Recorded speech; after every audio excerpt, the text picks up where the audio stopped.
I still have nightmares. All right, call the meeting to order. Thank you, everybody, for coming. Couple of notices before we get started. The donuts today. Two people thank you to Barbara and Bill bringing them, but Barbara brought hers in honor of, drum roll, a new baby. Yay! What was her name? Vivian Jane.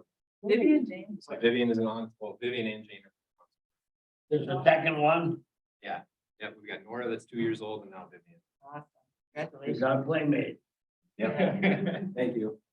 All right, I'll take a motion to approve the I agenda. move to approve the agenda as presented. Second. Discussion, oh. Okay, take approval of the minutes. In your packet here. So moved.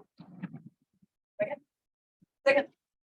And I would like to just ask for a little more detail on the minutes. In the future, it just seems like they're getting more condensed and less clear to the, like if the public wanted to know what happened, I don't know if they'd get it. Yeah, I'll speak to that a little bit. We have gone through training and those types of things. And there are reasons we do it a certain way. Okay. Sometimes if we get too specific, it gets misinterpreted or whatever, but I don't know, maybe Malia can talk to it differently, but I know that generally we cover what we have to. The auditors come through and tell us if we're too light or too thick. But I think it's a point well taken. We want to make sure we get in there what are the key takeaways, so to speak. Yeah. That question has came up, we discussed that about every year, and that's a good question. They It's not recommend, being that- consistent. they recommend that it just kind of headline it and people Okay. can. Thanks. Okay. Minutes approved. Public comment. Do we have any public comment anywhere, Claire? No. Good. Receipt of information, supervisors. Nobody's here. One thing to keep in mind is just to make sure that you actually vote. I'm on sorry, you're right. motions. Thank you. You want me to go back on the minutes? Sure, that'd be great. Okay. Have a donut. Have another donut. Okay, approval of minutes, all in favor? I, Opposed? Thank you. Comment, supervisors, now we're to number 6. Okay, thank you so much for coming. Yeah, so I'm just gonna run through real quick the PowerPoint that we did last time. We had some follow-up work that we needed to do before I get our figures here. So go ahead, Claire. Pull that up for me. So real quick, we were talking about homelessness, unhoused. And for this October meeting, we wanted to bring in our school expert to discuss, go ahead. Through, we define homelessness as defined by HUD, housing and urban developments, and the Transition to Housing Act of 2009. Go ahead there. We're looking at data around homelessness in Polk County. We chose sources that we had easy access to. We know that it's not the most accurate because if they're not seeking assistance from any one of our organizations, they're not going to be reported. But we know that the numbers are bigger. Go ahead. These were just some stats from the Great River Consortium. They do ask the question of homelessness. And so if you look statewide, it looks like 4% of the total Medicaid population or public benefit population is reporting that they are homeless. 13% of those are children. Next there. We drill down to our 10 county consortium, that's the Northwest Wisconsin area. We go down to 2% of the people who are receiving public benefit. 11% of those 274 are reported to be children. So most likely in the household of the 2%. Next one. And then to the Polk County specific, 166 have reported who are receiving benefits. that's 1.5%. And let's go back. 14% of those are children. We do know that 25% of our total population is MA eligible, Medicaid eligible. So, and then so this is what the schools have from the DPI website. So if you look at that, and the school experts will talk more about their numbers and how they're reporting. This is information from the 16-17 school year, and I think that the DPI is just be a little slower, the timelines with school years at getting it posted on their website, but this is the most, well, actually it goes to 17-18. So if you look at that, these are the school districts in our county. So we talked about the McKinney-Vento Act and how it's part of the reporting, the duties, the school is responsible to have a liaison. We've got 2 liaisons here from Osceola and Unity School District. So I think that's where I can turn it over to you guys. If you just want to say your names and your other roles, your liaison work is other duties as assigned, right? So go ahead. Let's look at Mr. Dewitt. I'm Bill DeWitt. I'm the elementary principal at Unity Elementary School, also the homeless liaison. I'm Debbie Thorson. I'm the director of Human services in Osceola. Liaison. So yeah, so if you guys just want to start talking about maybe the liaison, and then I don't know if you want to speak to how you guys report or are gathering your data, what do your jobs look like as the liaison as kids are coming into school and. Well, we're assigned there due to the McKinney-Vento Act, and we really are in charge of making sure that the school system can identify kids and families that are homeless, and then offer them appropriate support so they can access their education. That happens in a number of different ways. Yeah, each school does it different, and they pick different folks to do that. I suppose, I'm not sure why Osceola has picked you or the communities picked me, but that's kind of. Yeah, that's a great question.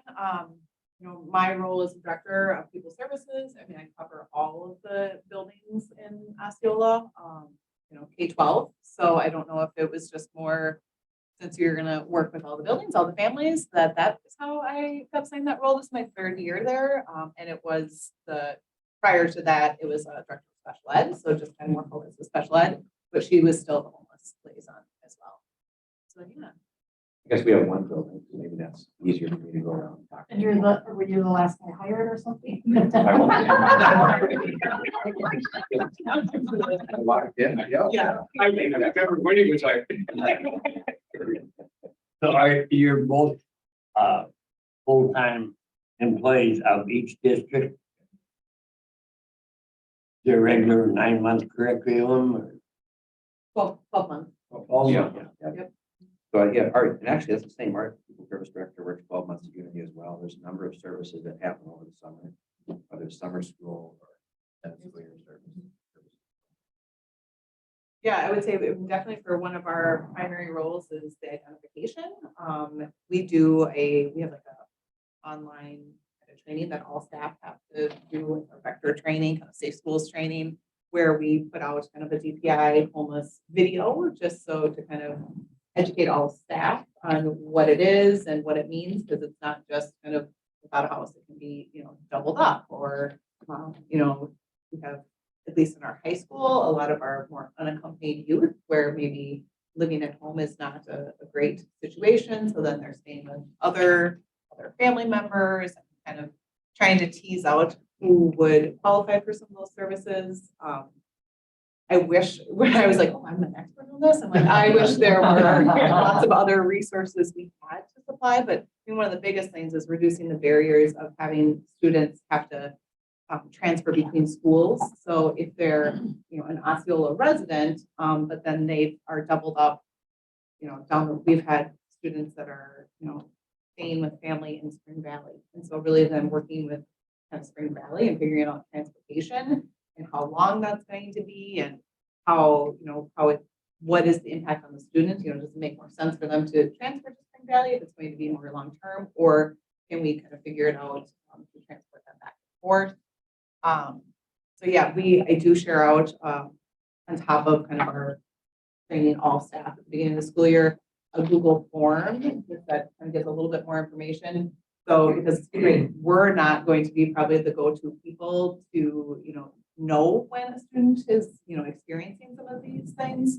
So we did share it out with all staff, but really what it comes down to is like admin assistants at least our level and school counselors. They're having those conversations. And so they fill that out. And then reaching out to the families to kind of talk through transportation. We have a backpack program with our food pantry. We do like blessing baskets. So we've done different, if we're not providing transportation, we've paid a stipend for them to transport the child. So aside from that, those are kind of the main resources that we. That's really what it is. Yeah, can you guys talk a little bit more about how you get your data points? Is it fluid throughout the year, and as a teacher is Yes. reporting homelessness, you tally that and then this report? Yeah, we have to enter it through DPI, and generally, the teacher or secretary, like she was saying, or school counselor kind of learns of something. And the family doesn't have to sign up to be homeless to get on that document report. We just have to know about it. So often I think people want to tell you the homeless or what the situation is. But we do that so we know we can offer services like she was saying, that the kids keep having consistency in their education. So many of I was looking at the date, the very next year that isn't showing is when I started my role. So we'll see if those numbers continue on, if I'm doing the same job. Generally, we see a lot of numbers registered on there for families that wouldn't be considered homeless through the HUD definition. It's the families that are doubled up together, or they're going through a divorce, and one step is keeping the kids in unity, staying with grandma, or look for help. Things that might seem normal to the community and things, but we can register them that way. So if the grandmother happens to live in the same Great Falls district, we can just go ahead and pick them up, help you out. Does it include, it's in foster care? Okay. So I can imagine that would increase the Yep. numbers Yep. quite a bit. Any other place? Based on what we have. Yeah. Numbers here. Do all the schools have an employee like you? You have to identify. Yeah. Oh, wow. We're totally funded by the district. We do not get paid by the district or by federal for our salaries. But we are allowed to use a portion of the federal Title I dollars to support homeless folks. So this is a totally add-on duty that's not funded for us to do. Did you have a We can give business them money to office do it. in like which building? My office is just in the intermediate school. It's just an open office space. So, but I kind of operate in all of the different buildings. So like you're saying, this role, right? The districts are required to identify one person as a homeless liaison, but it's not additional. This is pretty interesting. I mean, I think I know most of the teachers like in the hospital, and I didn't know that you were servicing the district. Yeah. Awesome. Do those numbers skew at all, the numbers for free and reduced lunches or breakfast? I don't think they play together. I don't. Depending how you report those numbers, I don't think the homeless influences that count. But you could pull up the free and reduced population, and that might correlate. Okay. Because I think if kids are living with grandma, it's a whole different ballgame, so they would qualify for free and reduced. Probably would. Yes. Yeah. Is there a difference in how Unity measures that number? I mean, just because like it's such an outlier out there. Is there a difference, or is there a population difference that big? I don't know. I think each district, when they're working with the kids and stuff, they might believe there's a population difference. I don't know if there is or not. Like I said, since I've taken over the role, I can't see the data that DPI is reporting there. So I know that we've made a marked effort to inform our staff of the different qualifying factors of homelessness. Like I said, we don't try to embarrass the families, so we just quote mark them. And I believe the vast majority of those numbers are situations where there's a divorce, where there's a staying with foster, staying with grandma. Probably the true, what we might consider the HUD definition of homelessness might be a lot more close to what Henry or Osceola is reporting there. So Unity might just be erring more on the side of inclusion on this than. And there's some other services they can get through through Title I and education things in the school that are driving to school and stuff. So the numbers of kids that we end up driving every year that end up having to move to a place where they can't get on the bus is probably, on one hand. And then we had asked before, I don't know if you, sorry if you answered it, but, so like the 118 for Unity, was that a continuous tally throughout the year then? And not like a snapshot at one point? It is a continuous tally. So if a student qualifies this year, we're gonna keep them marked as homeless every year moving forward until we learn of a change in their situation. So it's not like it resets the year. Could they fall off in that same year?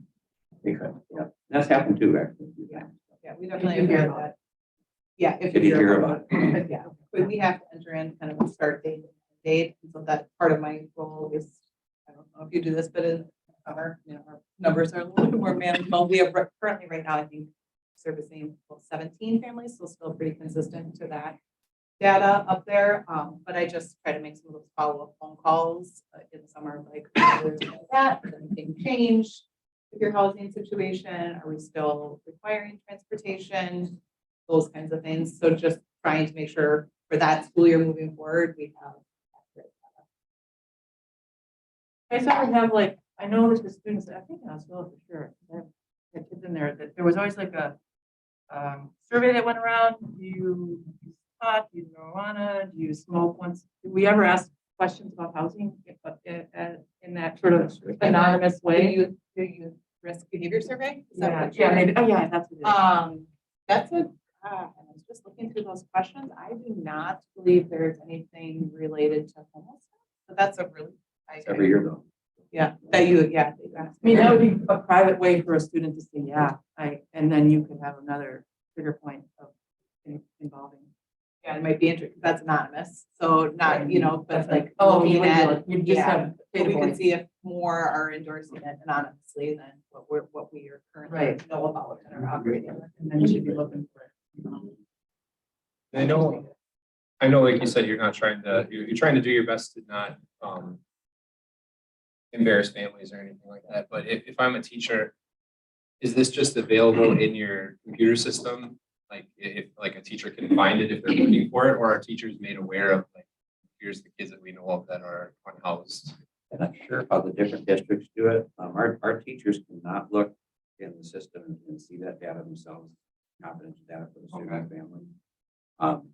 In certain instances, certain staff members are made aware, especially if there's like a unique transportation situation. Don't send that child to the bus, they're here, then they know, or if there's extra educational supports need to can't get home with them like that. So it's, but other districts. Yeah, might we have mark access. ours in our student information system, just because that is what gets pushed to DPI for our numbers. But I do not believe just all, because there's varying levels of security that staff can view on that, and I do not. It might not be that everybody can see it. But that's how we track that. Get my own spreadsheet. I'm just gonna say that there's another reason for that too, and I apologize, I didn't jump in. A lot of times when staff have that information up on student information, sometimes that computer is gonna freeze, and if you've got kids around the desk, Right. they can view that information. And so that's why a lot of that security is in place. There's only certain things that they're able to see. I'm just curious because of, trauma informed and stuff like that. I don't know. And it's hard because there's that, Oh, absolutely. that line that you can't Right. cross. Of too much information versus. Yeah, but I mean, I would say, like you said, our school counselors are a lot of times if, changes are happening within families, and then they're meeting with the teachers just to let them know kind of on a Yeah. as to need no basis of like, they've got some other stuff going on. Are you allowed to go in, like Franconia, Minnesota is part of the Osceola? You're allowed to make any visits into Minnesota? Myself? Yeah. I have not. Well, I think Ryan brought, we done. Yeah. This whole, sort of ACEs, we've talked about ACEs and the trauma informed stuff, and there's been some push to sort of have teachers know about those. So that when they know that Johnny's in school is going through this, Does this information kind of fit in there, like Ryan said too? I mean, if the unhoused piece is one of the trauma things. Do Yeah, teachers know about that enough to that's- know, I don't know. I mean, so, to a varying level, I mean, when we try to teach and kind of work with all staff and support staff on kind of just being trauma informed, but truly that is just, you might never know that a student is experiencing some of this, so really just looking at the lens that all students might be going through something like this. Catch it all that way. Yeah, Yeah, so, that's we're treating it all the same, being sensitive to that, but knowing when other things are coming on. I mean, we do have those kind of real honest conversations. So That's better than But it's- assume that everybody's got something going on. Yeah. Most of the time, after somebody's taught for probably 3 or 4 years, they realize that 80-90% of the time there was something that happened in the classroom or whatever, then they find out there is something that was going on in the student's life that is kind of disrupting to them and stuff. They're pretty sensitive about it. Yeah. But there are times where this role does provide you the opportunity to help support a staff member and a child. It's okay, you know. It sounds like she touched on the need to know things. So like if you're, whether it comes to homework or something like that, the counselors, sees that it's a necessary situation where the person should know, they'll step in and say like, hey, just so you know, in this scenario, what you have going might not be the best thing because of this. So part of why we ask experts to come from the school system is to look at and try to drill down. This committee and the county is very interested in homelessness in general, but we all know that is a broad category, right? So part of what we wanted to hear from you both is, what, as the liaison seeing it day to day, what do you think are the biggest issues that you are facing as referral? Is it connecting people to services? Are the services more internal that you're connecting them to? And where is there capacity for the county community services to address some of these bigger issues so that we can use our resources more wisely and partner with the schools? If there are like glaring, what you could define it. I feel like you guys do, the county does a great job partnering with us. We've been nothing but supportive when we had, multi-district county transportation concerns and all fit them, to help range it and staffing our drivers. Yep. That's the hardest thing is finding a driver to be going to the same school during the homeless period. And I don't know how the world solves it, but for me, the most horrific situations that you encounter where the students are really struggling, those homeless situations typically come under 2 things, either mental health concerns in the home or drug use. In my opinion, is to see it. How do you address that? That's really what seems to drive up things, in my opinion. Yeah, I think you hit the nail on the head with that, definitely, because that's kind of the larger factor in a lot of the situations. I mean, day to day, the families that I'm talking to that want to stay in Osceola, it's just the lack of affordable housing, available housing that they just really, really struggle with, and so then, they'll be trying to make it work for so long, and then it's like, well, no, we have to move here. And then they do find stable housing, but unfortunately, then it's out of our district. And so it is. Okay. Well, and partially the other piece that came up, I was asked a question from a teacher about truancy. And then we started this whole conversation about the house, and then I'm sure there's a connection to all of this. I don't know if this is exactly, but partially the question was, how can we get a handle on truancy? And I now have learned that it's a district issue, but you guys must see the connection. I mean, absolutely. Do you have a number roughly? Truancy is 50% of the problem comes from the unhoused students? Or You wrote that down. I It don't know. just, it seems like it's a constant, right, especially for some of our high school students, like we've done just to try to eliminate that, every day that you were here, right, then we pay the mileage then to yeah, right, so just that motivating Oh, to try to break some of the gas and all of those things, so, but you only get that reimbursement for the piece that you were taking. So trying to work through that. and are those kids qualified for that out of the district? Or So, are you saying that the students that drive to school get the reimbursement if there's a program for that? if they are doubled up or Yeah. are living kind of out of our regular transport, like they just couldn't hop on the bus and get Yeah. to school. But so if they're driving from further out of the district, and then they qualify to be covered under McKinney Vento. And so that's where if we can't get a driver, or if this was like, yep, I leave for work, we do some work release programs too, so it doesn't, it'd be more of a barrier to have them take our transport, so trying to find. That's helped quite a bit, even some of the little kids. Years ago, we did a presentation on truancy. Maybe we need to bring that back and refresh. There's a couple different types of referrals that happen. Some of them are municipal, some of them get referred to us. So they may be helpful to bring our other experts from across the street over to. Without me to answer this question. Yeah, and the truancy, you know, the truancy rate is concerned, it's not enormous.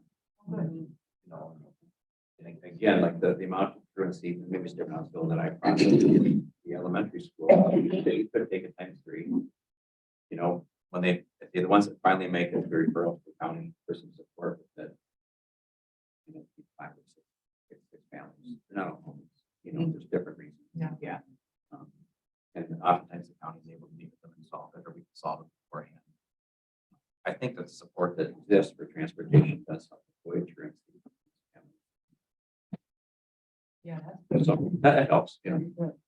Like I said, the county does help quite a bit. I mean, it's good benefits.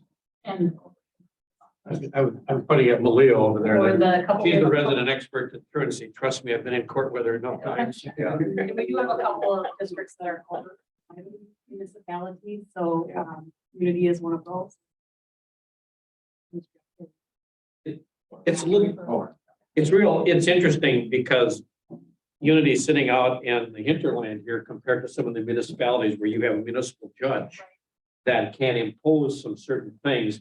And when you bring it to the county, there are certain standards that you're going to have to meet in order for that to be processed. And Malia, can I just kind of pick on you for a second? Could you just give us a kind of a brief? Sure. So there's 2 real tracks that truancy can take, and one is just a citation. And municipal courts do that. We also do it here at the county level where the sheriff's department would issue to a Unity student. But like Clear Lake contracts with Amory to use Amory's municipal court, and obviously Amory's. But all of the citations are just kind of a one-off, and it's a forfeiture. And oftentimes we're, you know, adding a burden to a family that's already having issues, and it's just a financial incentive. Most of the time, at least in my experience, neither the parent nor the student shows up, and then they're just defaulted on the citation. When it gets to a certain number, which is 5, is the magic number, we like to have a few more of unexcused absences, then it rises to the level of a petition for protection and services. And this is where a social worker can get assigned and work with the family, try to figure out what the barriers are. Is it the child not going to school? Is it the parent not facilitating the child going to school? That's harder because it's a long court process. Sometimes it takes a lot of months, even just to get into court, because parents don't show up, and then we have to do something and have them personally served and wait, and it's rescheduled. But that is a process. And I mean, theoretically, and I shouldn't say theoretically, there have been occasions where a truancy case rises to the level and we place that child with a relative who can get them to school. Or the judges have ordered parents to go sit in the classroom with the child during the day. So it becomes more about what's going on with the family rather than saying the child is truant and labeling the child. And it goes down all the way into the elementary school that we're doing those positions. But how often does that happen during the course of the year? It really varies. And we stopped it during COVID for obvious reasons. And as this school year picks up, you know, it takes a while for kids to reach that threshold. And then by the time we file, it's usually in the spring, and then we try to get the order by summer so that they can go to summer school and catch up if that's possible. And then they are year-long court orders, and they can be renewed and extended if we're still working with the family. The other issue is, you know, folks will move from one district to another, or say that they're homeschooling, but then not follow through. So there's a lot of barriers, but we do our best. If you guys were to classify the top 3 issues, am I hearing substance use, mental health, and affordable housing as your top, maybe your top 3? barriers for people to have stable housing. Malia, did I hear you say that the judge can order a parent to sit in a classroom? Does that happen very often? I remember a number of years ago, something came up on this committee where there was a kid that was pretty well known for bullying and that, but they go home and they tell their parents a different story, and the parent came in and he seen his real personality as a child when he sat in the classroom. That solved some questions right there. Yeah, it was Judge Rasmussen, so it's been many years. And I think it's not common, but it is possible. I had it happen once, and that was Judge Rasmussen. Ordered a parent to come in. Parent lasted one day. He never does this at home syndrome. Oh, absolutely. Right. Madam Chair, I got a question on this McKinney-Vento Act. Can somebody explain that a little bit to me? Well, so the key Vento Act. Representative Vento was from Minnesota. You are Correct. Right, and Supervisor Mack, you have. Yeah. Knowledge of the act. I know a little bit. I have a friend who helped write it. Okay. And I also, it might be useful for your staff. She travels around capturing the stories of families who are rural and more in the rural and suburban because they're so invisible. And so she has been crisscrossing the country in her van, living itinerantly, and making videos and telling their stories. And I believe her website is Hear Us. If you want to get in touch with me, I'm happy to just like connect you directly. But she has worked with this population for a long, long time. And this is her mission, to tell their stories. And she helped craft the act, the McKinney-Vento Act, based on what she had seen. She was one of the people who wrote it. But it's basically just protecting the rights of a child to be able to stay in a school if the family is moving around, which is a very different situation if you're living in St. Paul or Roseville or something, because maybe it's a distance of 10 miles. And out here, it's a very different story. And congratulations for trying to make it work in a rural setting, right? But it's basically protecting a child from being yanked from school to school to school as their family is trying to, is moving around. So So they there's can have, nothing in there with general homeless. it's just about protecting children's right for a stable education, is what I understand, is that they get to stay in a school, even if their parents move out of the district or are living somewhere under another bridge somewhere, that the child gets to have some stability in their day-to-day life at school, and also to get this, be connected to services and people who care about them. They don't just pop from schools. I mean, it's been really life-changing for a lot of kids, a kid that's going to school for 3 or 4 years, has so many friends and people who love and care about him. And the parents are renting, the landlord decides to sell. Yeah. Now they're in the hotel happens to be in St. Paul, right? They know I can get into a place in 2 or 3 months and we keep the kid doesn't have to learn a new type of math, with Osceola, the other math series. Wonderful for the kids. So, Madam Chair, are we still addressing something on homeless at number 6? We're still on. Yeah. But what I don't understand is like, I know for over 20 years, like Polaris, for instance, they can't, we don't have a home. We have this big problem of homelessness in this whole area. That's what Tanya is so concerned about it.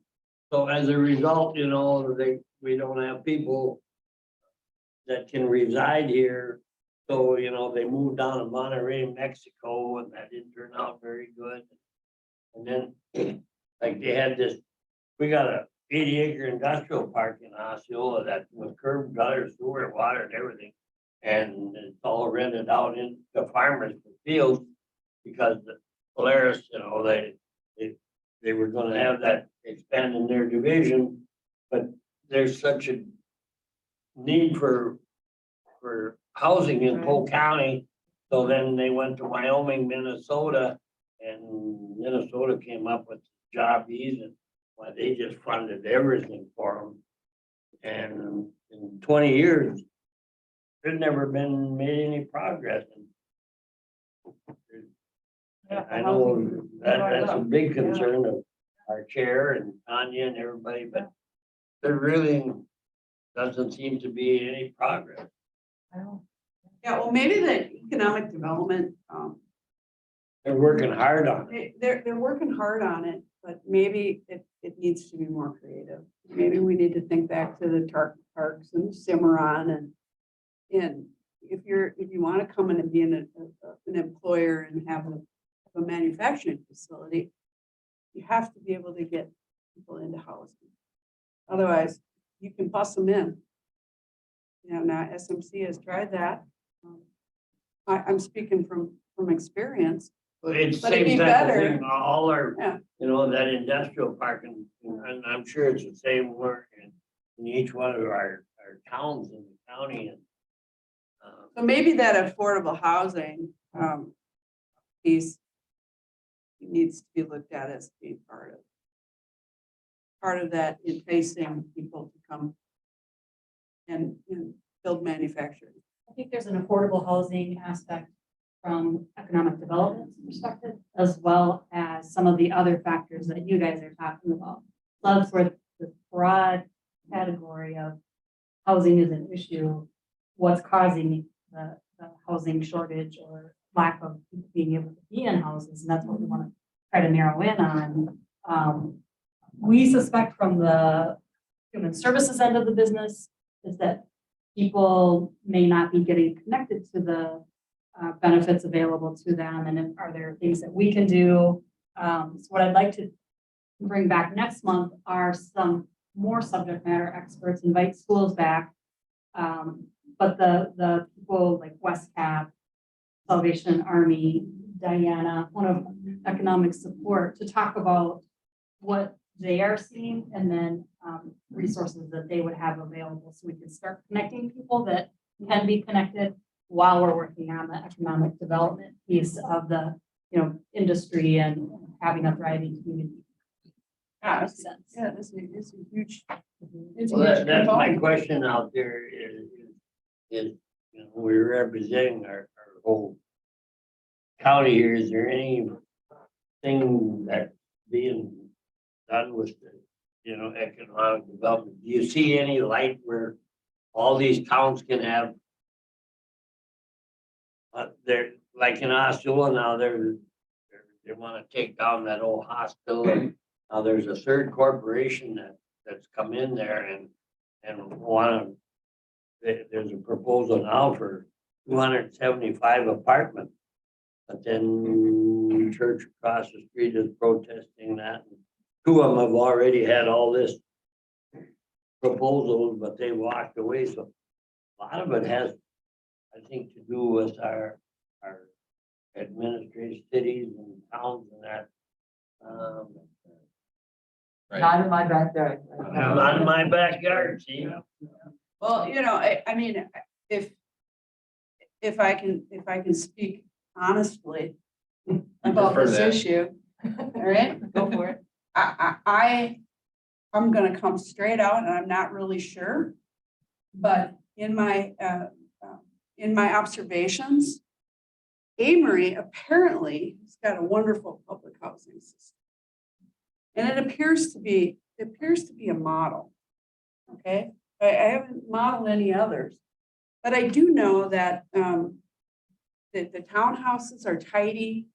We have this skyscraper thing.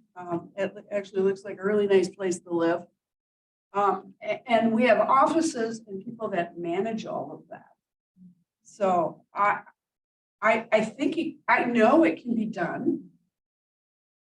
I just wonder why other towns and municipalities aren't doing it. And I am thinking that the burden of having the only one is probably why the manufacturing facilities like I think that's why you got Cardinal Glass and some of them. Cardinal, like you have Cardinal Glass and you have SMC that can't keep people.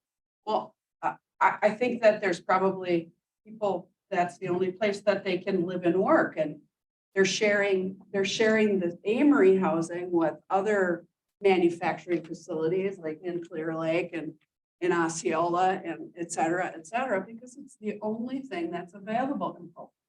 And that is, I believe, one of the top issues, the root cause issue, and probably everything that's going on.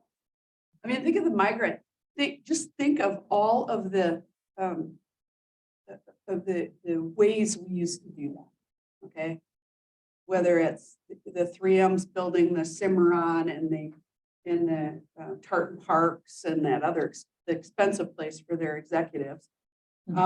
Or local farmers having the old grandpa and grandma farmhouse filled with migrant workers, and having that be part of how they get things done is that housing component.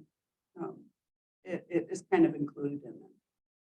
So I feel like there's blinders on right now to solving so many issues.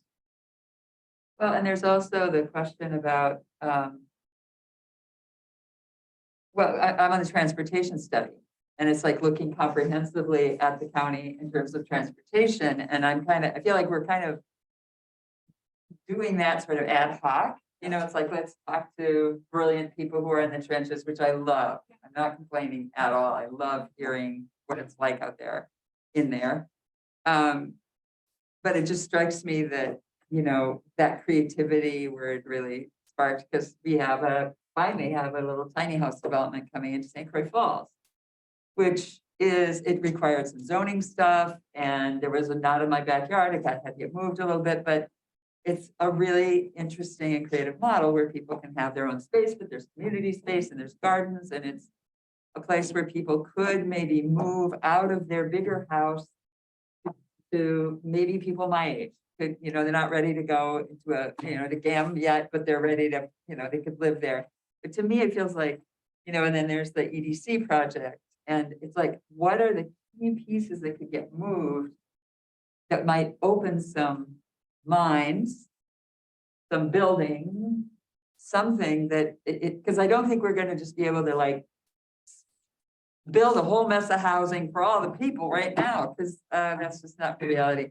But I'm just wondering about, like, is there some sort of study, which will take 1,000 years and, but all that, but is there some way we could look at, like, what are the 3 or 4 or 5 projects that we could sort of put our investment in that might move the dial in the right direction, instead of just throwing up our hands and saying, well, that stinks.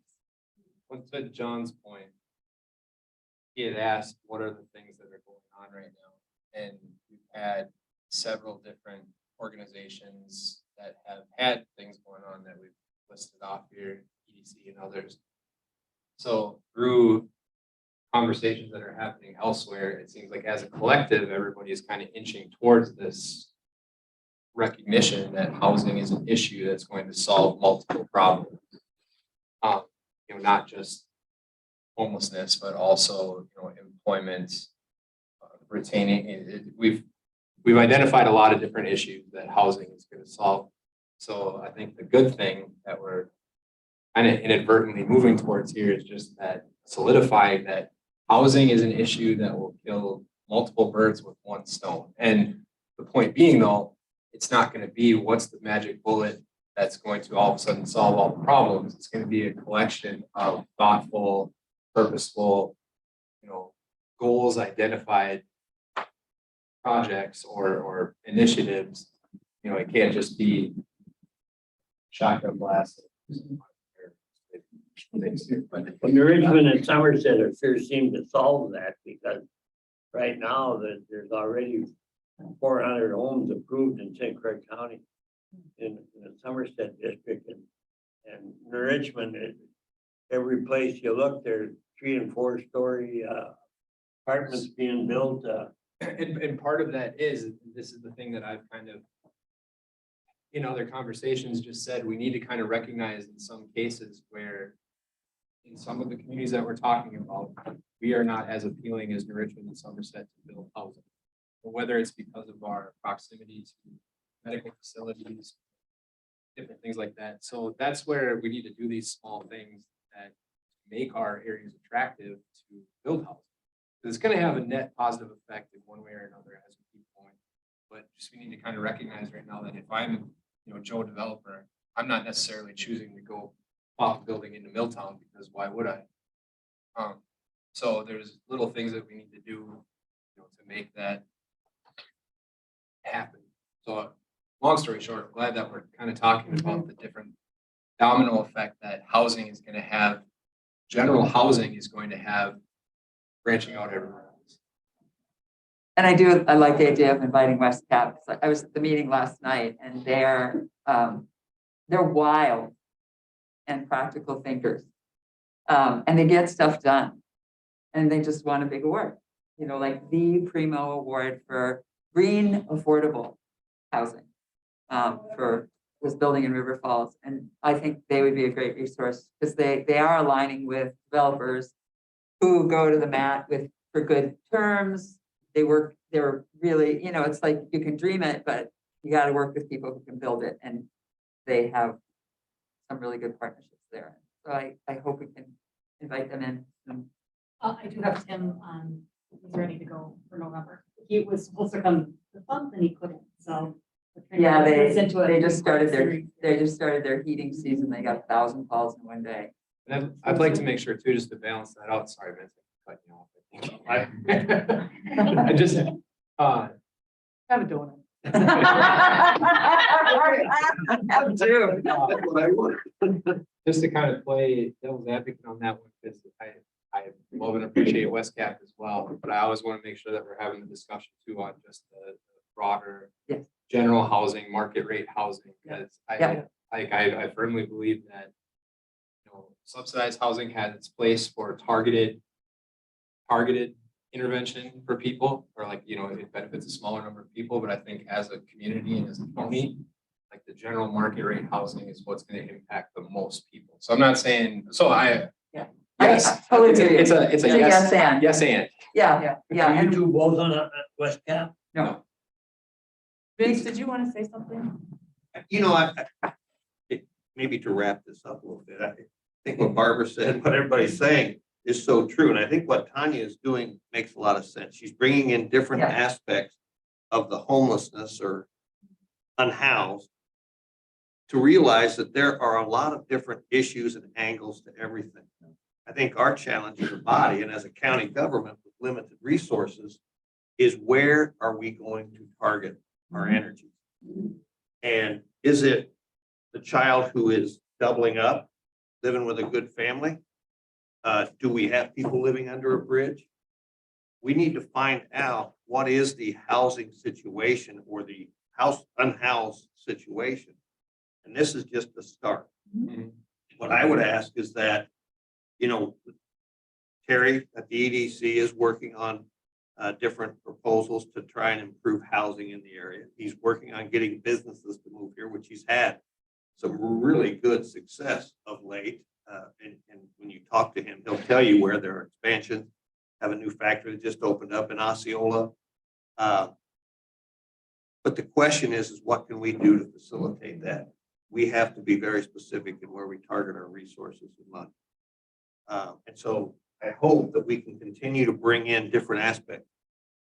West Cap, WIDA, the other folks, and then make a decision. Where can we have an impact? Or where is the biggest need?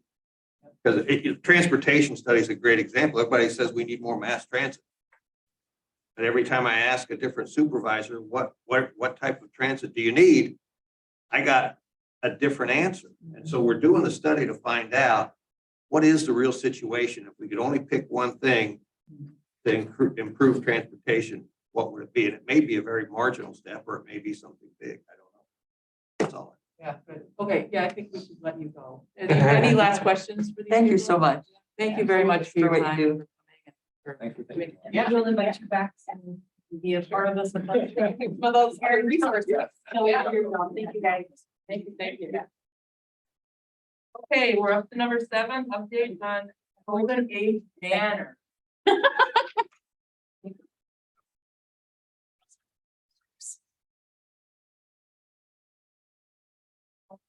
I can try to message her and see.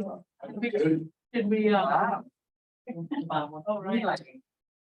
We could Touch it. Me.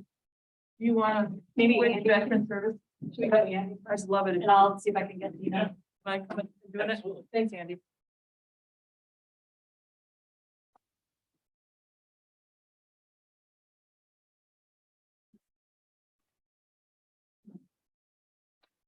So I just have a few veteran updates. Some of you might have heard, as of August 10th, President Biden signed the PACT Act into law, which is probably the most comprehensive veteran benefit increase or change in history of the VA. So very happy that that happened. What that's done for us is generated a lot more business. So it's great. It's great having veterans come in and being able to apply for benefits that they should have been entitled to for a while. So we're also trying to identify veterans or surviving spouses that might have had claims denied in the past that we could, try to get those reopened.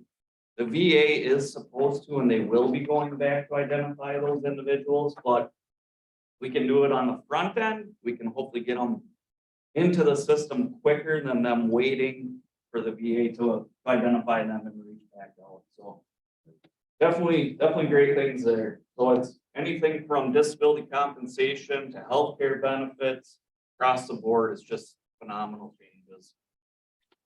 May I ask a question about that? Absolutely. How, when you say you were gonna try and do it on the front end, how do you go about that? So, yeah, as far as like one of the big things as far as like Agent Orange exposure, before that was only acknowledged to Vietnam veterans or veterans who were within 12 nautical miles of the coast of Vietnam. With a change in the PACT Act, they've included additional Agent Orange presumptive locations. So now like Thailand, Guam, Laos, Cambodia.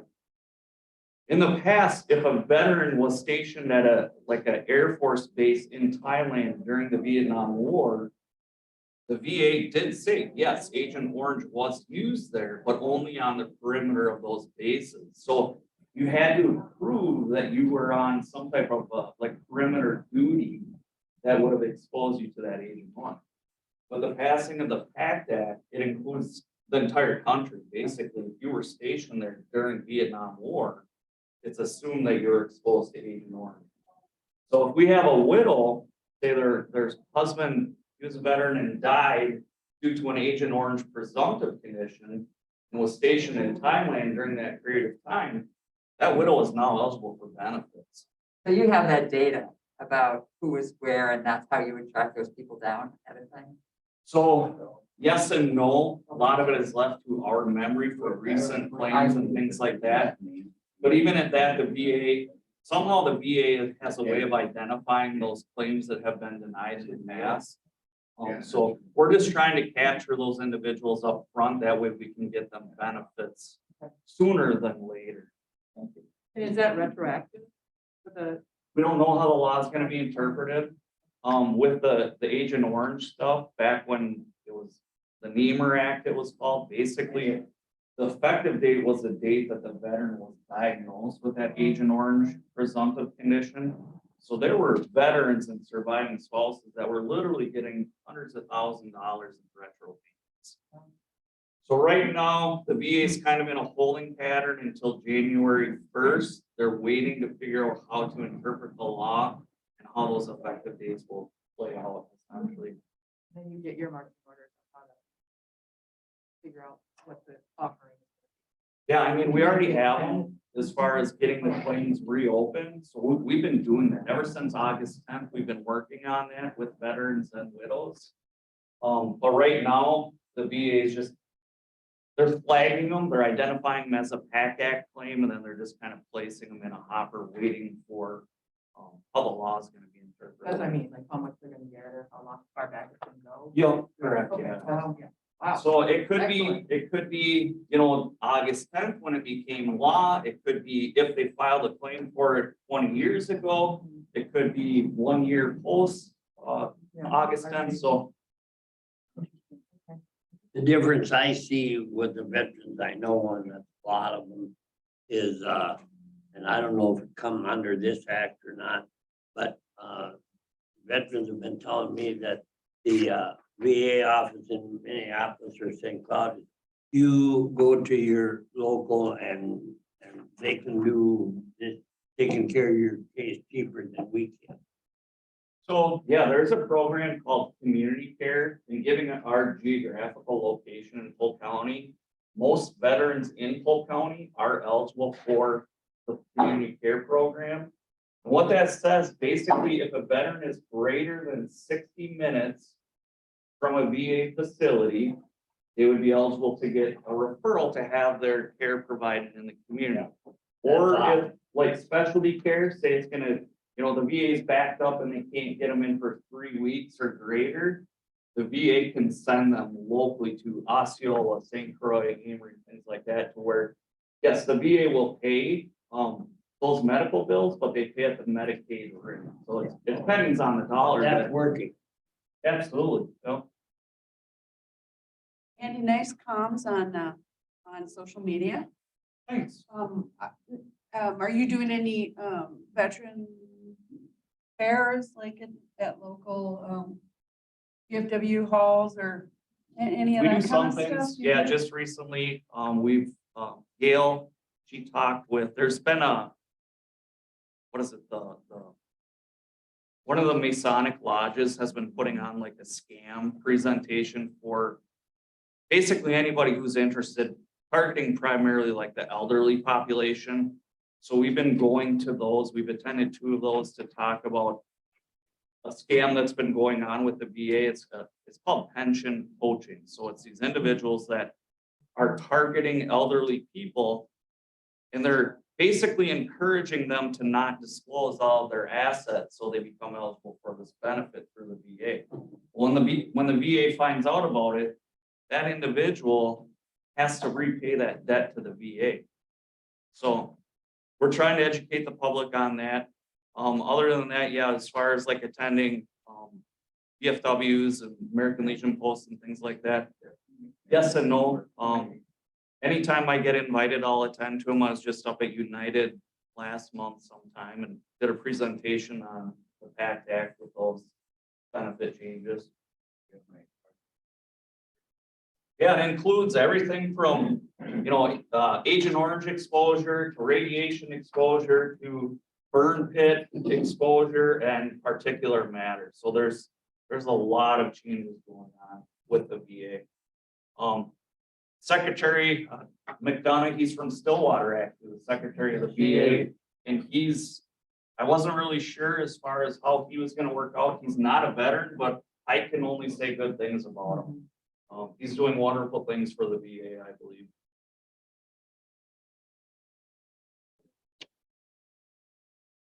I think last time I was here, I talked about our like flag disposal program where we're working with the local cemeteries as far as like if a veteran or a family member wants their veteran to be cremated with an American flag as a retirement. We've had some pretty good response with that. Clear Lake has really taken the lead on that initiative and they're really utilizing that program. So just wanted to update everybody on that. And then the last thing, the National Association of Counties, they're inviting counties to participate in what's called Operation Green Light. So they're asking county government buildings from November 7th to November 13th to light up any lights they can in the color green, just in recognition for veterans, show appreciation towards that. So, yeah. That's why I joined the Navy. I look terrible in green.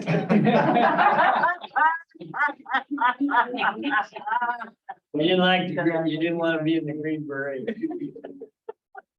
On the National Association of Counties website, they have all kinds of different information as far as toolkits and how counties can basically create like an Amazon business account if they don't have one to purchase any type of green lighting or whatever they want to do. Work for that, so. That's all I've got this month. Thank you. Any questions? Want a donut? Thank you. Thank you, Andy. Take one for Gail. Take one for Gail. Absolutely glad to. Yeah, where we at? Yeah. I'm not hearing anything back. Put it back on next one. Okay. Oh, okay, budget review and update, number 9, is that you, Tanya? Is that you? Well, I think Don, Don. We'll comment on it. Like me to start? Yes, please. Okay, I'll so, take your lead. great. You have in your hand, looks like 6 pieces of paper from budget printouts, and I'll just take a second and walk you through these. There's some information about the upcoming budget year as well as where we stand against the current budget year. We need one, we'll get one more. Get John. Here, I got it. Oh, here's one right here. Anybody else need one? Yeah. Thank you. All right. No, I got one. I'll take one. Okay, great. So the department under consideration is in the upper left-hand corner, so the first one's public health. On the far right side in the numeric column, you see our working budget for 2023. And so at the highest level right now, we've got a balanced budget going into 2023. That's good news. Now, there's still some moving parts. You'll get the least amount of moving parts next Tuesday at the board meeting. And then we'll have some good discussions about all the budgets together. So the stack is really everything that kind of reports up to HHS, public health number 1. If you scoot over to the left, the next 2 columns, we've got the 2022 budget and where we sit relative to budget. And we've just finished up third quarter. So if inflows and outflows were perfectly even, then we would have expected to have brought in about 3/4 of our revenue and spent about 3/4, had 3/4 of our charges, right? Things are lumpy. So, right now we've got in excess of $600,000 that we're down in terms of revenue. And we've also got about $850,000 we're down in terms of expenses. So things aren't perfectly even. And particularly with big departments like this, right? So we won't really know where we end with any of these budgets until March. But right now, we're not seeing anything that's giving us particular heartburn. If you've got questions about any of these, we were going to talk about GAM. I do think it's good to go to the second page and just highlight a couple of things that they're doing managerially that are going to be big changes from 23. From 22 to 23. And so if you've got your mental calculator with you, if you look at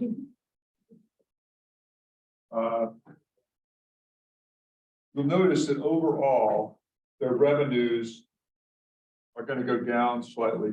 That's the budget, right? GAM's strategy right now is to essentially control expenses or has been to control expenses by reducing debt. So, we want to try to find managerial options that allow us to have one net dollar of surplus at GAM. It's an enterprise. We want to have a surplus at the end of the year for GAM. And so Dana and her team have been working hard to try to figure that out. In 23, they're going to do something a little bit different. They've been getting, they just had really excessive traveler costs with CNAs, with RNs, anything on the medical side. So they're going to try to reduce that expense by hiring fewer travelers, increasing the pay for their staff a bit so they can attract more full-time employees and retain more full-time.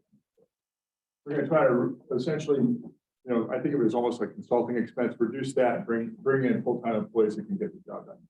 That's a managerial change. So also looking at outsourcing parts of the operation where it's really tough to hire and retain. So that's something they're looking at.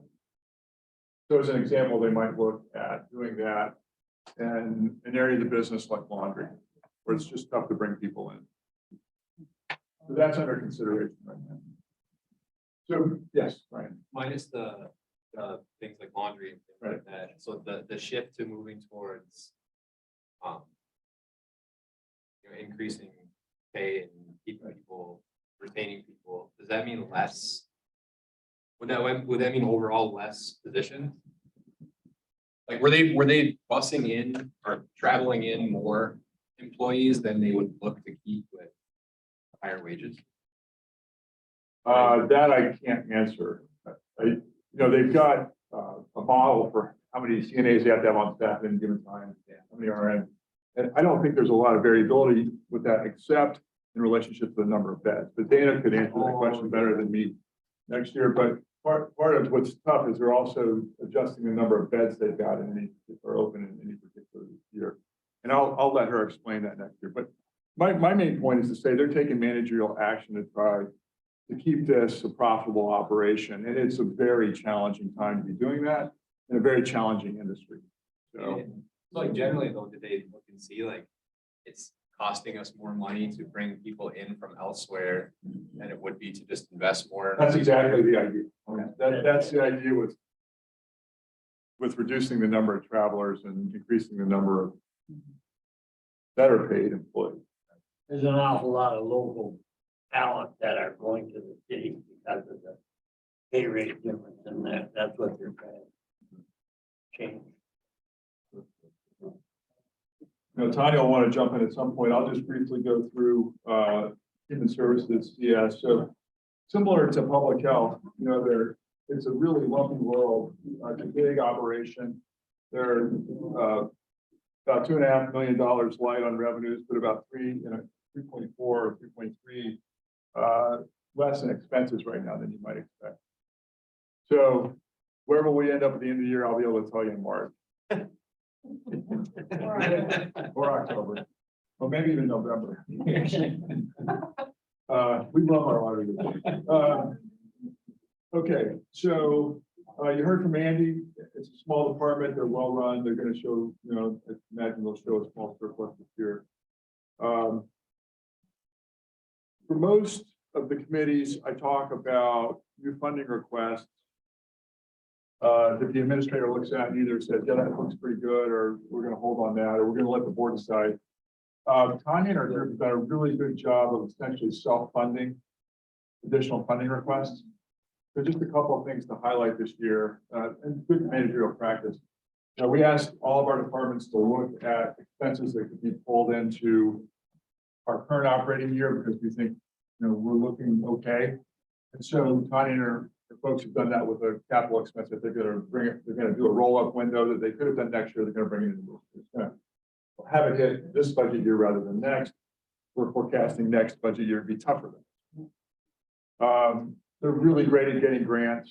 We're going to be able, seems like, to fund the emergency operations center over. That's not the mobile command center. I get confused about those too. But to fund the building, in the building emergency operations center over the government center with grant funding. And that's over $100,000. We're looking to be able to bring in through that alone. So they're great at getting grants. They're good at managing their accounts. They got a very, very complicated business. With that, I'll sit down unless there's questions. Any questions? Thanks, Don. Connie, do you have anything else to add? Are we good? Yeah, I would just add that, we always keep an eye on purchase services, contracts, mandated services. That's placements, making sure that when we are mandated to provide safety for adults and children, basically, those costs are usually what drive our budgets, and that can make them go out of whack really quick. So I looked at where we're at today. I'm not exactly sure. It's always a snapshot in time of when the last bills came in that we paid. So I looked at our October financials. It could be up to September. It could be up to August. It just depends on when they ran the report. And like I said, when the checks are cut. But in behavioral health, it looks like of the 1.5 million that we budget for services to the public, just pay services that we buy, we're at about 81% of what we budgeted. 937,000 has been spent out so far. In DCF, it's a little bit lower. We budget 1.6 million in purchase services, and we're sitting at about 50%. Caveat, we know we've got some really high need kids right now that we are paying for. So I would anticipate one of these going up as we finish out the year. So if we end up where we budgeted, we'll be very happy about that. But just so you guys know that now that we're coming out of pandemia, things are happening and like people are needing services. It was over the last couple of years, we couldn't get people into services or they were at home not being made aware to us. Now they're coming out and we are having to provide those services. And is it partially that, that the pandemic stuff went away? I think there are some effects of the pandemic yes. In mental health. Kids are back in school, things are being seen, they're getting reported. Tanya, so looking at those budget sheets, I don't know if you can answer this or Vince or Don. So as a director for community services, if you are over, if you're at 81% for behavioral health and contracted services or low professional services, and you go over your budget, are you able to, as a director of community service, transfer funds from a different department to cover those expenditures? Or is that a decision coming from other administrators or the county board? Typically, I think as they're reconciling, there might be an amendment to switch within the department. So public health, PCF, behavioral health, try to make ourselves square that way. Okay, so you're able to do that. Yes, and they do that. If we go over that amount, then it's another amendment to take from the general fund because we do not have our own carryover accounts. Okay. That's what the general fund is for. And you know, if we have extra, we give that.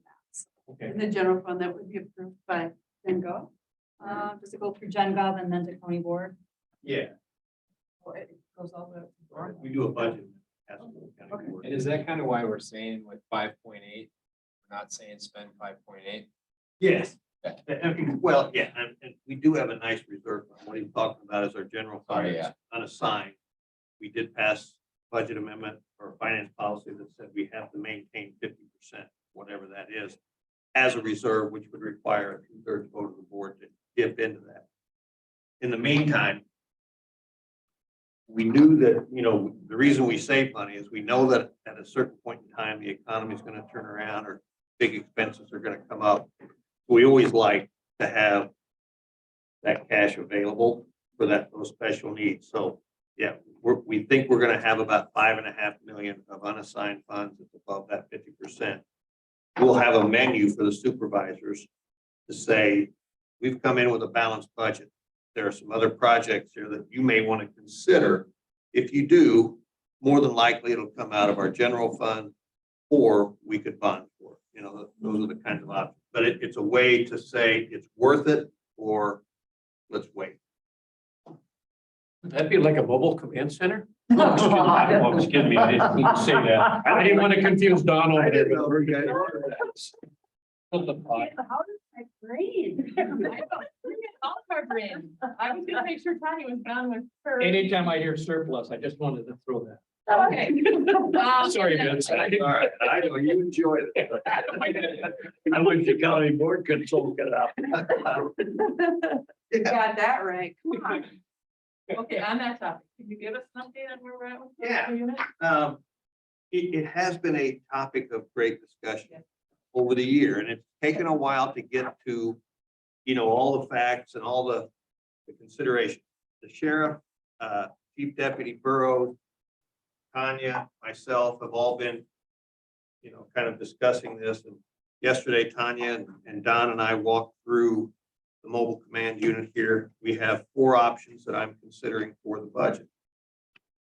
It ranges from taking our vehicle here and repairing it, to getting a used one that's been repaired, much like our current one, to getting a trailer unit that's decked out with a truck to pull it, to getting the new one, or the latest new one that we've considered, So the estimates have ranged from 100,000 to 575,000. What I'm proposing and what I'll be putting in my budget is my recommendation to take the current one we have and retooling it and remodeling it.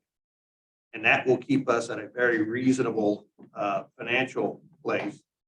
Having walked through the one that we have, it's got a, what's the most expensive part of those things, would be the engine. It has under 7,000 miles on it. So there are a lot of good things about it, but we think with a significant investment in retooling that and remodeling it and upgrading it, we can meet the demands of both law enforcement and social services, and community services. What's the price tag on that? I'm budgeting $200,000. The estimate to repair it, according to Don, was actually slightly under 100,000. But that was, this needs fixed, this needs fixed, this needs fixed. My proposal will be to do more than that, to rather really retool it, enhance it, and make it more accommodating to both law enforcement and community service. But, we have mentioned the menu.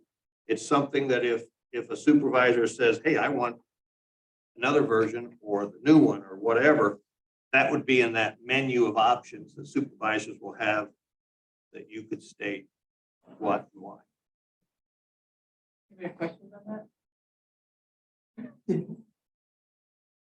Thank you. Well, I think this, then, we're all supervisors, you guys, and we've just got so many people that are out of town that don't want to do anything. They think there's so many other priorities. So what I've given Vince credit for, I think the only thing that's gonna work is the compromise that he's coming up. Well, we can save some money on taxing it and licensing it, because we can put some vintage plates on it for $75. I did not say that. We'll only be able to drive it 5 days in January. On your bird. Well, to me, it sounds like a very good. Yeah, great. That's We are gonna plan accordingly. Something is better than nothing. Right. We've got to compromise, because we got that element in the county. We all know that. The only And thing if you- we'll get is a compromise. And if you do retool it, is there a timeline as to how long it will take? Well, if we send it in to get the whole thing done at one time, I don't think we can do that. Probably what we will do is send it off for a certain period of time to get this and this and this fixed, then we'll bring it back, send it someplace else to get this fixed. We do have usually, there's kind of a reciprocal agreement with the surrounding counties. If we ever needed a vehicle, when ours isn't available, we use it. Good plan. Okay. Budget review, end of year financial. Are we done? We're done? Yep, so I'll just give you a little bit of narrative on that, and John promises numbers next month, correct? As they're wrapping up audit and all of that. I do believe that we came in under budget, gave a pretty good amount back. But that was COVID. We had COVID money coming in left and right. We couldn't get people into services because facilities wouldn't, it was a COVID, right? They weren't taking new admissions because of COVID. I think that's some of the effects. And I think our team does a really good job of managing. So those three things would be why we push money back. Numbers are coming. Expect to see less and less. Good job. On time, under budget. But, there you go, Tanya. I would like a health report from you about infection. So I don't have the most up-to-date numbers on monkeypox. I don't. Doesn't matter. There's your health report. Dude is not worried about it. Greg's not gonna worry. Yay. COVID, we're in a low, back to low, so that's good. We're still offering 5-day-a-week testing. We are moving back over to the highway building. They found when it dipped down a little bit chilly last week, they were having to form the test next to them. So we're getting them back in some heat. So they'll do a drive-through testing. Obviously, we don't want sick people in our building, so still with the drive-through. I think that starts this week or next. We're doing one more big COVID booster clinic, and we will be offering Moderna. I think that's what people are after. We were a little bit slower with the Pfizer. When will that be? October 27th. Drive-through. So I believe the sign up is on the website. Okay. Like I said, low transmission, so we're just kind of holding steady. So for that new variant that is like screaming through the United Kingdom right now. Oh, really? That's way. Last Saturday, I attended my medical school class here in Minnesota. And we were able, one of my classmates was able to convince Dr. Mike Osterholm to come and speak to us. And then we invited all the other classes that were meeting that morning, 1960, 57. So we had a room inside those packed physicians and their spouses. And he basically said that he's been studying the history of various pandemics, and he looked at the one from 1899 that was called influenza. And he said it acts more like a coronavirus, which they didn't know about it in 1899. And that lasted 5 years. But he would not be surprised that COVID would not last another couple of years. And It's hanging around. well, it is. And we're getting all these new variants and for a while they were using various biological IV medications for people who were seriously in ICUs. And he said as of Thursday, the last one that they were using, the B4B5 variant, CDC said it was not working. So we don't really have any big IV medication to give to people who are seriously ill. He said that Paxlovid, which is the oral one, still is effective. And this is what they said yesterday on CBS and ABS. But you have to start early. You have to start as soon as you test positive, you should be on it. And don't wait for 5 days because it may not be effective. And so so I think that they're still urging people that if you're going to go to meetings or travel on by air or any other method, that you consider masking, still and just be aware of your surroundings. And I encourage your families to get vaccinated, get the boosters, get the flu vaccine this fall. We don't know what's going to happen with the flu. Did you say much about effectiveness or what we should do for vaccines? Well, the vaccines are still good. So I mean, so at least the booster that you, which I'm waiting for my Moderna. I know. And will last at least for a couple months, and we just don't know how often we're going to have to boost, and so it's the idea that I'm definitely in the older age group, and so we have to protect ourselves, and especially That's still the best resistance. that's still the best resistance at this point. Well, and also mask, I mean, And masking. those two things. My compliments to Tanya on the clinic going through. We went through a drive-through, got our flu shot. That was again, pretty simple to go drive through. So, that setup was again, pretty slick. I think they fine tune it every single time we do. Yeah. it. It's nice when you go through and you know all the RNs are doing that. Each one wants to come and shoot you on both arms.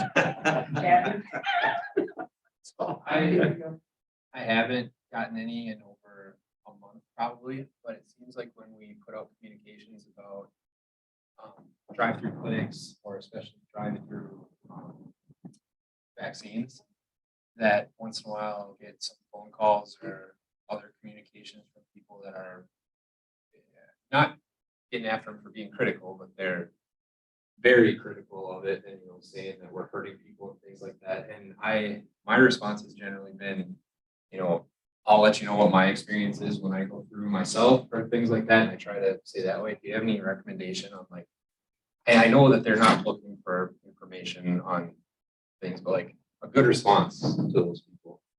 Well, I think we do our part to educate. There's we talk to you before you get the shot. There is a level of personal responsibility and researching for yourself and what will work for you. And we follow the guidance of the state of Wisconsin, DHS and CDC. We are not changing that. Back when we first started, we had a lot of similar type of things and we just always maintain that. So kind of just say we're following the guidance of the state and federal agencies. Yes. Okay. Anything else? Well, I think it is a personal responsibility to avail yourselves of what's available there, and we can't say that anything is 100% perfect. And there have been people, there was an outbreak at one of the living facilities in Amory recently, and one of our friends he was 90 and he been fully vaccinated, but he got COVID and has recovered, So it wasn't as seriously ill, didn't have to go to the hospital, didn't have to be admitted. So the vaccines may not prevent you from getting infected, but the goal is not to have a serious infection where you end up in the hospital, end up in an ICU. But on at the county board now next Tuesday, you don't have it, we aren't gonna ask for any extra funding from Health and Human Services. I think there's just some very little bit, right? Or is it already? Well, let me clarify, sir, are you asking if there'll be a budget amendment? Correct. There's no budget amendment planned, but we will keep this committee and the broader board aware if we are looking at substantial deficit that would need to be covered. I had heard The budget amendment. after the last meeting, when somehow it got around that Health and Human Services was gonna ask for it. And glad to hear that. There is gonna be some others, isn't there, that you know of? I don't know of anything specific. I know our goal is to come in with a balanced budget. Yep. And we are still on track with a few days to go. For you new people, that's always been our problem. We pass the budget and always some that was additional. Was it 2 years ago, we funded 100,000 for another deputy. Well, that was an For job, amendment. for Yeah, I job. see what you mean. That was an amendment made by the Board of Supervisors Yeah. at the November meeting. Yeah. We don't encourage that. We'd rather hash it out in October so that the public can see what the budget looks like, have their public hearing in November. That's the first time that I ever remember in about 20 years where a supervisor came up with, we all of a sudden, was a supervisor that said, we really need to fund 100,000 for another druggie. Administration was taken by surprise and we passed. Okay, number 11, is there anything legislative? update? You have a legislative update? Do you have any, on number 11, anything? Have you been to any events? I'm leaving this afternoon for Wisconsin Dells. They have a meeting tomorrow morning. Okay. From, I have not gotten an agenda for the WICSA conference. I know there are people interested in attending that, so as soon as I get it, I will. I might have something at meeting Tuesday. I've got 4 of these to attend in the next 2 weeks. I just moved to a contractor.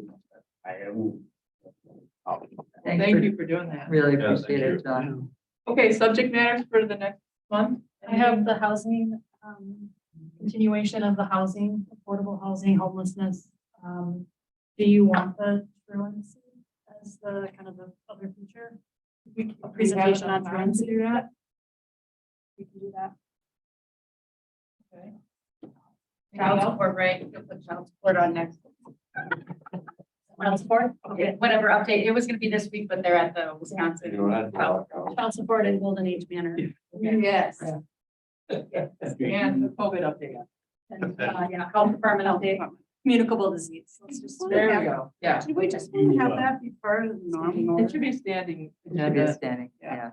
Might Okay. also be wise to have maybe a quick overview of the new web from the. Oh, yeah. Have you seen it I yet? was getting certificates of saying, do not trust this site, blah, blah, blah. I Yeah, figured it was something like that. yeah, the servers. Yeah, and I would like to give an update on mission, vision, and values. If you read the newsletter, you saw that we redefined those, so I can bring them forward and how they play into our strategic planning process. Do they apply to? Donuts.